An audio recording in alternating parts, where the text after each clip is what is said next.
Does the Secretary General view the situation in Homs as a conflict zone, or is it just the security forces are attacking the city? Well, what he said yesterday was that he feared that the appalling brutality that we're witnessing in Homs, with heavy weapons firing into civilian neighborhoods, is a grim harbinger of worse to come. So heavy weapons firing into civilian neighborhoods. What heavy weapons? Is it from both sides or from one side? What we've repeatedly said, and what the Secretary General has repeatedly said, is that the violence from all sides has to stop. You and I know what is happening in Homs and where the preponderance of the firing is coming from. And I think it's clear that as this crisis has escalated, the violence has escalated, so has the suffering of all of the Syrian people. Yes, Masoud. Sorry, just to follow up on that. Does he believe that the civilians should be allowed to leave the conflict area? It's important that this should be looked at and dealt with urgently.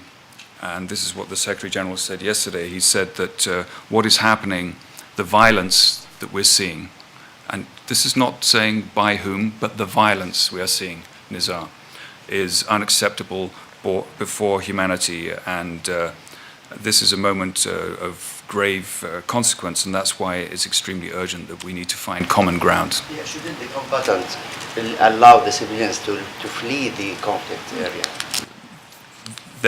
There needs to be, of course, first of all, an end to the violence, to the firing, and we have heard repeated promises that will happen, and we've seen repeated broken promises. Yes, Nizar, stop, Nizar.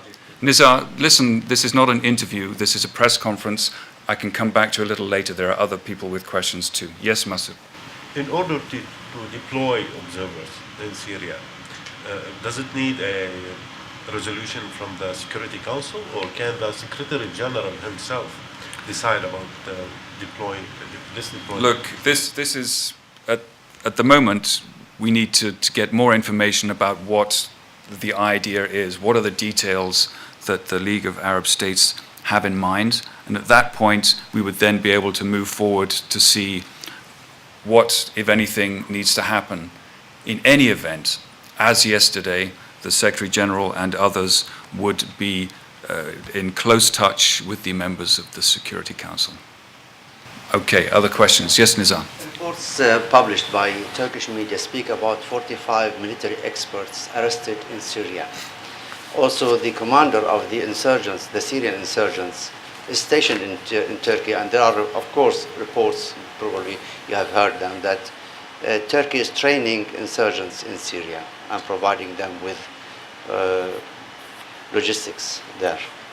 How does the Secretary General view such interference by a neighboring country to some kind of internal conflict? This is something that I think you should address to others, Turkey, and not to us. We have seen all kinds of reports, but I'm certainly not in a position to comment on that particular one. How about the release of 11 Iranian hostages in Homs?